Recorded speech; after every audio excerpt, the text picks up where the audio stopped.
Welcome to the Her Story Circle podcast, the podcast that brings you the extraordinary tales of everyday women who are changing the world. I'm your host, Gertrude Mache, and I'd like to acknowledge traditional custodians of the land on which we meet today. I also like to pay my respects to elders, past, present, and emerging. Every week, we dive into the lives, challenges, and triumphs of women from all four corners of the globe. We're here to inspire, enlighten, and connect, sharing stories that uplift and empower. So grab a cup of coffee, settle in, and join us as we explore the incredible journeys of women shaping our future. This is Her Story, where every woman's voice matters. Hello, everybody, and welcome back to the Her Story Circle. This is Gertrude Mache here in beautiful Melbourne, Australia. And today I am graced with the presence of yet another fascinating guest. Welcome, welcome, welcome to our tribe. Please tell everybody your full name, where you're based, and share your story with us today.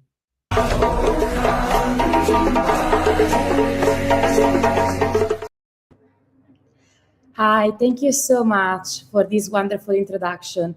I am Dr. Arianna Masotti, clinical psychologist, and today I'm here in Notting Hill. Today is sunny in London, stunning weather, and I'm so happy to share my story with you. My story starts actually here in London. Basically, I've been working as a therapist in Fitzrovia and Mayfair, and I was seeing clients one-to-one. I was always curious and fascinated about human mind. But then I realized that we are living in a society where everyone is constantly on the go. So people, they don't have time to stop, sit, process their story.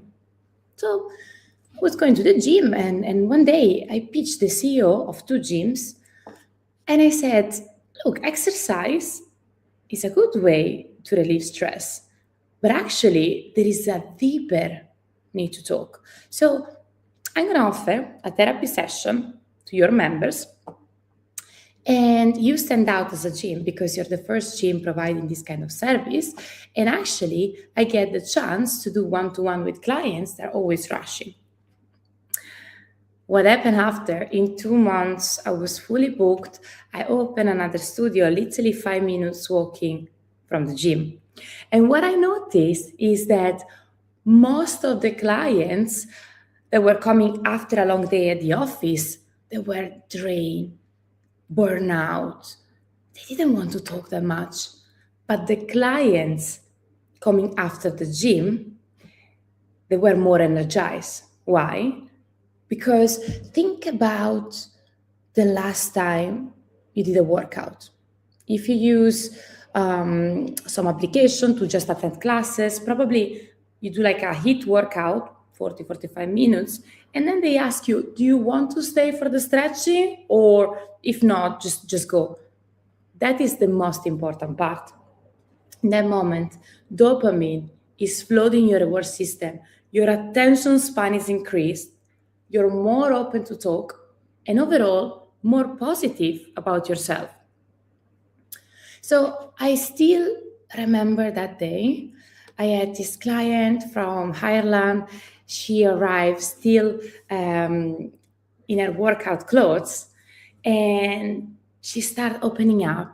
Actually, she said, like, it's been a long time. I was just performing at work. I actually want to go on that day. I want to open up myself to a new relationship because she was still grieving and processing a past relationship with a person who suffered from addiction. So it was a very, very complex relationship.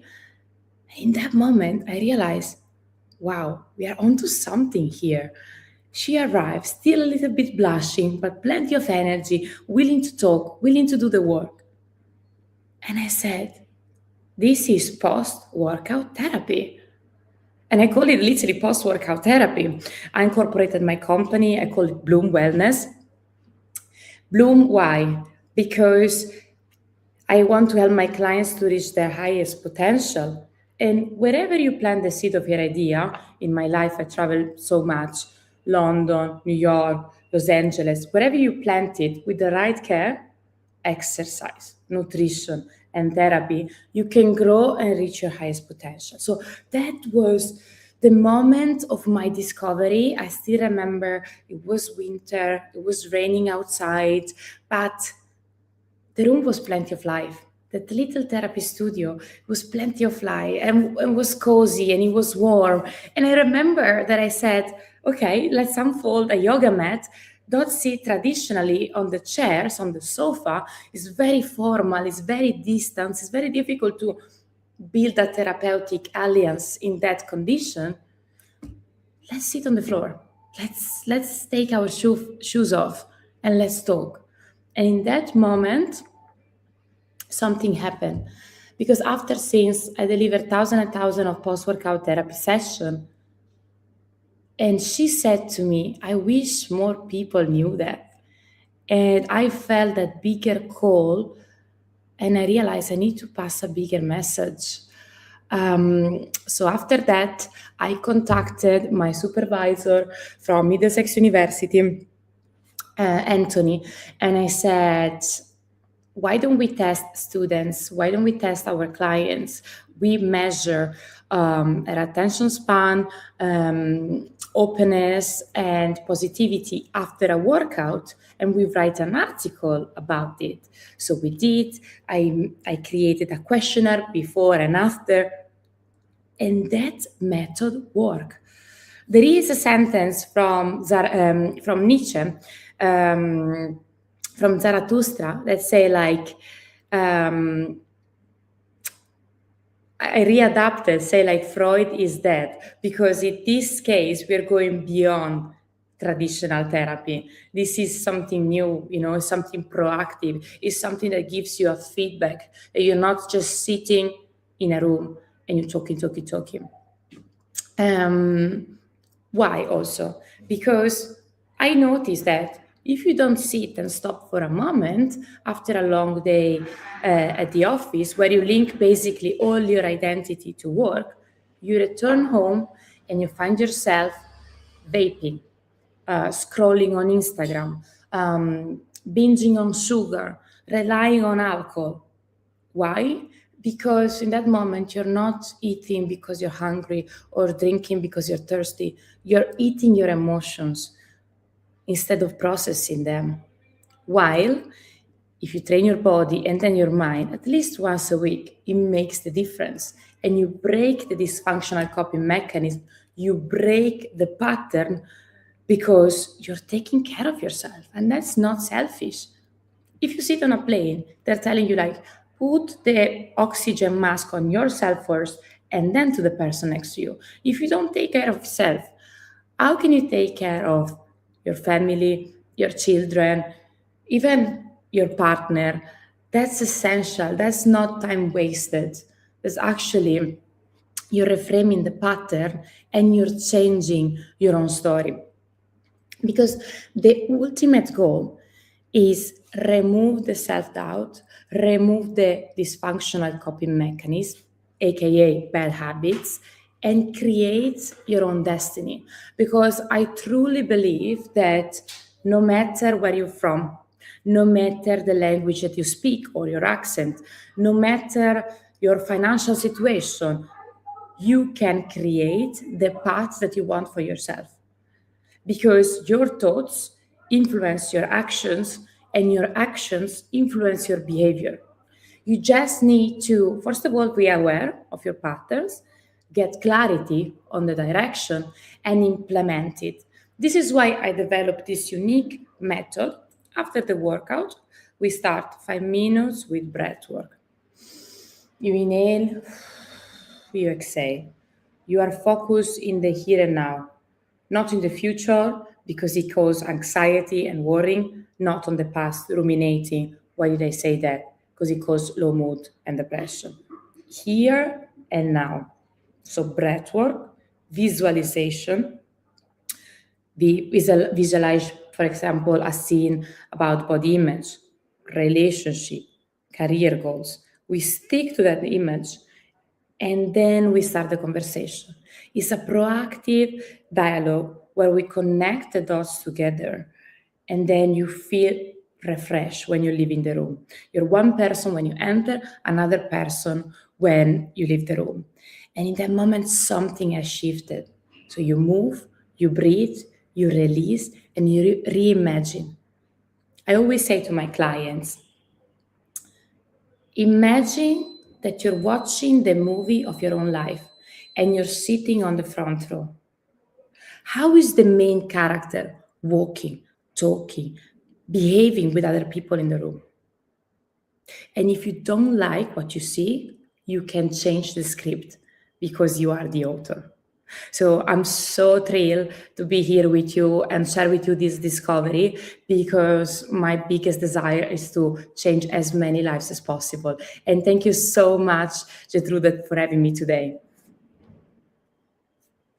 It's an absolute pleasure. Thank you for sharing your story. Wow.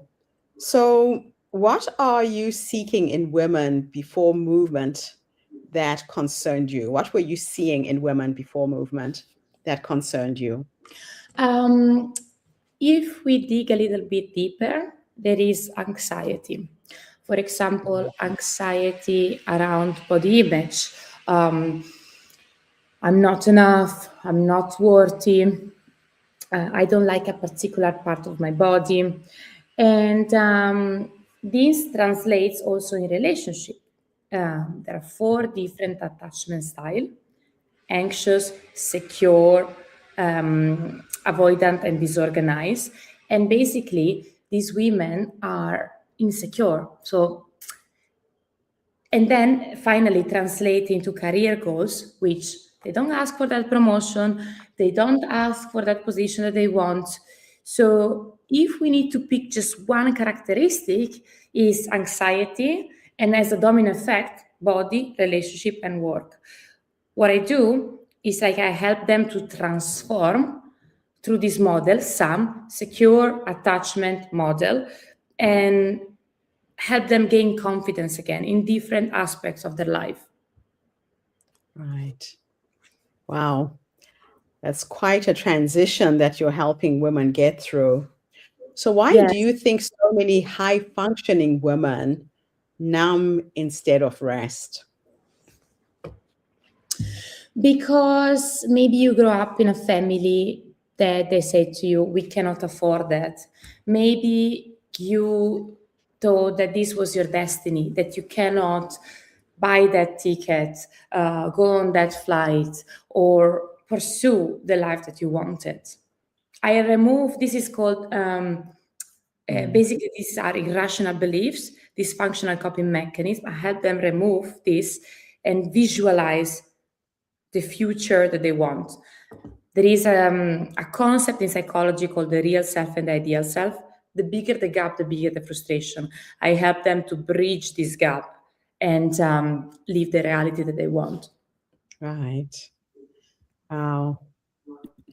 Now, what does burnout look like in the body and not just the mind? There is a beautiful book called The Body Keeps the Score. I think that our body is telling us when we suffer, when we are on the verge of burnout. Stress itself is not our enemy because stress also help us to achieve our goals. But if its intensity is too high or is prolonged for too much time, this is when we suffer. So we don't have to ignore the red flags that our body is showing us. Some people feel tension in their head, other in their shoulders, other in their abdomen, in their gut. We need to listen to our body and implement some changes, therefore exercise, nutrition, and therapy in order to move forward and feel better in our mind. That is awesome. Now, how did your own migration and survival story shape the way that you see healing? It always come from a true story because I moved from Italy to UK. I didn't know anybody. I didn't speak the language.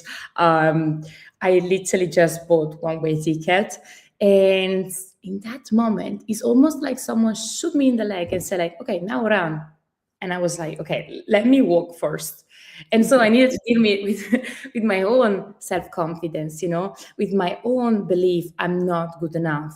And when I actually break that pattern, I was like, I realized my problem. I realized that other people around me, clients, but also friends, also peers, are suffering from the same problem.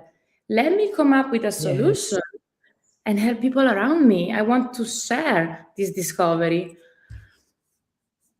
Mm. And now you're empowering so many women with your work. Yes, and I was one of them. Yeah. So, why do you believe traditional self care advice often fails women? Because sometimes it's almost like you're opening the Pandora box and you're completely aware of your past trauma, what went wrong, the relationship with your mom and your dad. Okay, but you don't have the solution to actually change that pattern. I did Mm. traditional therapy myself because to be a clinical psychologist is 10 years of education.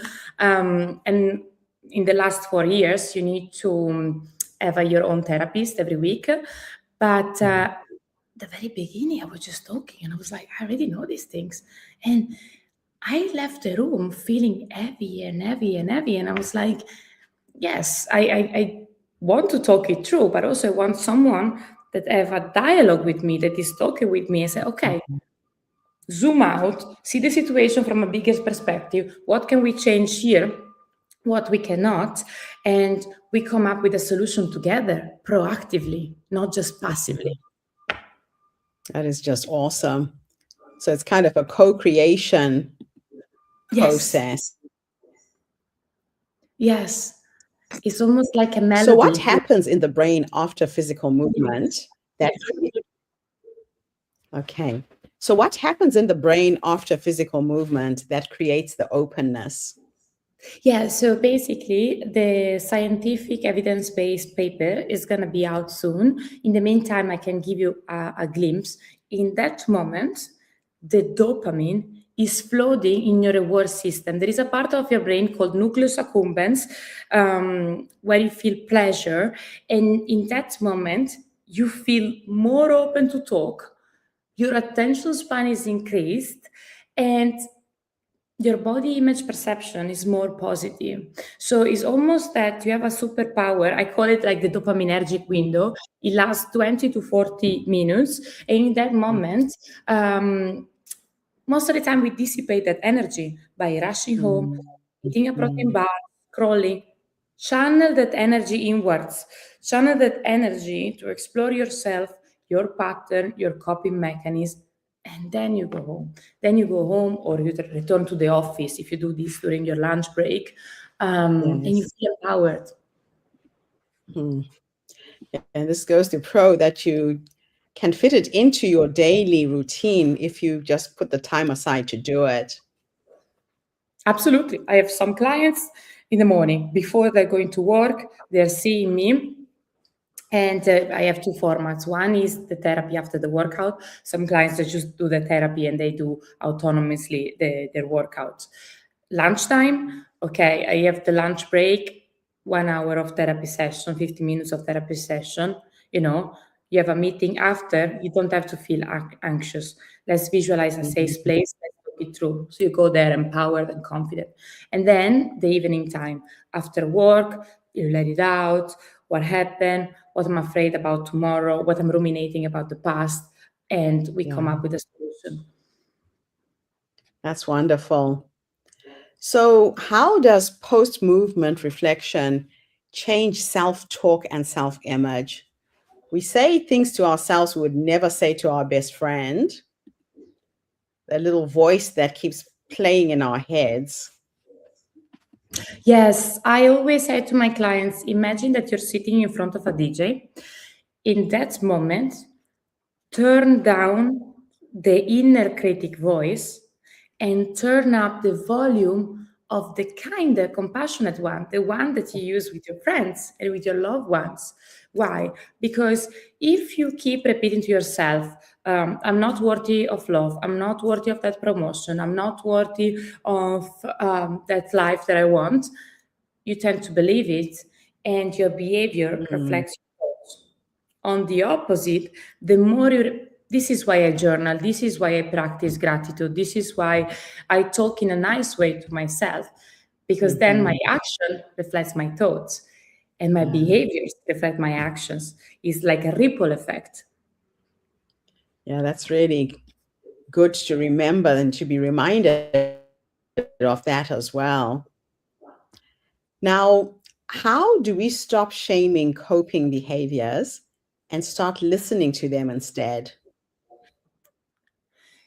Mm, I was, for example, I can make you an example with food behaviors, eating patterns. Yes.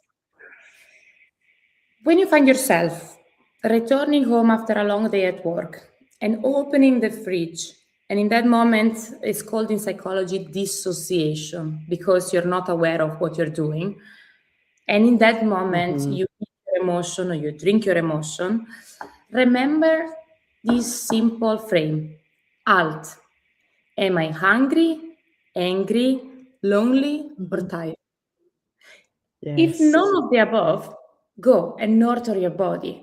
But if you realize that you're eating because you're stressed, because you're lonely, or because you're tired, stop for a moment, stretch your body, breathe, allow yourself to be present in the here and now. Give yourself permission because it was a tough day, a long day.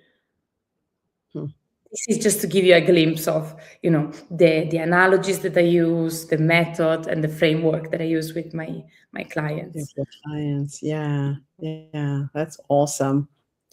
So, how does feeling safe in the body actually mean in practice? Feeling safe is basically I don't have to rely anymore on restriction to be skinny, a word that I don't use because, like we are in an era where we need to remove these kind of labels: good food, bad food, skinny, fat. That Yes. is like a toxic language. But like I don't have to restrict anymore. I don't have to earn food. Um, but actually I feel safe. Today maybe I feel more bloated, that's okay. Today maybe I feel better and fitter because I work out, because I had a good day, and that's okay. It's like a curve, it's like a roller coaster, but it's my body. Instead, for example, of being critic on my legs, I can say I appreciate them because they're carrying me around every day, all day, and they allow me to walk, to run, to be free. So I turned the critic Mhm. into something powerful and beautiful. Yeah, it's very easy to not appreciate what you have and just see things that you think are wrong with your body. Yet our bodies are doing so much to just keep us alive. You have a heart that ticks. You don't even think about your ticking heart. But we criticize what we have and not even see the beauty. Wow. Yes. Now, how can women start this process without a therapist or a gym? Well, I thought about that as well. So usually I see clients after the workouts online, wherever they are in the world. But I recently started my Mhm. podcast, and this podcast is actually I'm interviewing successful entrepreneurs, and I want them to pass a message of hope and light. It's called Yeah. Game Changers. Have a look at that. Okay. And you can listen to that after the workout, because while you're commuting home, instead of criticize yourself, you get inspired by these stories, not about people bragging about their seven figures business. No, we are scaling the human behind the business. So I want to share these stories with a wider audience, because I want this entrepreneur to share their highs, their lows, the doubt phase, the rejection phase, the no going back phase, to empower, give light and hope. I love that. So, if women truly embodied this approach, what would change culturally, do you think? Um, well, what would change culturally? T- Tell me a little bit more about this question. So the culture that we have right now as women is we are not satisfied with our bodies. There's a Mm, perception that the thinner you are, the more good looking you are. We're talking about you have a body that's functioning, you have a heart that beats, you have legs that carry you, that walk you from A to Z, but we always focus on things that are negative. So if we change that negative culture and turned it into something positive and start appreciating the good things, how would that impact life for women? Um, Thank you for this amazing question, by the way. I I recently wrote an article for Il Newyorkese when I was in New York, and I titled it Dollar, Dollar, Dollar. Skinny, successful, smart. This is what we have been told. Yeah. Let's rewrite the script because, first of all, I go to the gym 4 to 5 times a week. Healthy is a new skinny, like a strong body, a confident body, a body that actually you can embody and feel full yourself instead of like Yeah. in the 90s, the breakfast was a cup of espresso and a cigarette. We are going towards a new wave. I remember at the beginning, just the bodybuilders were going to the gym. Then there was like a little shift, and like some people now, especially if you live in big cities, Melbourne, London, New York, it's a way to take care of your mental health. Your body, yes, but your mental health as well. So I don't think that. Yeah. I think that also, in order to go forward, we need to go backwards because I study Latin and ancient Greek. In ancient Greece, they were going to the agora, the main square, and they were meeting in the gym to discuss about philosophy and politics and art and literature. And that was a space to do that. Why? Because you move your body. And when you move your body, like post workout therapy, you're more open to talk. So to move forward, we need to go a little Yes. bit backwards and go back to the origins. Because otherwise, we are constantly on these phones all the time. Oh, I love that. Now, to end our interview, is there anything else I should have asked you and I didn't? What are your Mm, parting thoughts for our community? uh, I think that you asked me all the And what is the questions. best way that you can help? You just, What is the yes. best way that people can contact you? Yes, so basically, my website is Bloom Wellness. If you want, you can book consultation, which is complimentary because I always say, like, we need to see if we are fit for each other. We're gonna explore your eating pattern, sleeping pattern, body image, relationship style, and career goals. And then we're gonna co-create a tailored plan for you to reach your goals. And usually, I see clients for 3 to 6 months, and at a certain point they're ready to fly solo. But I have so many testimonials and this changed so many lives that I think it's worth trying. That's wonderful. Well, listen, thank you so much for coming online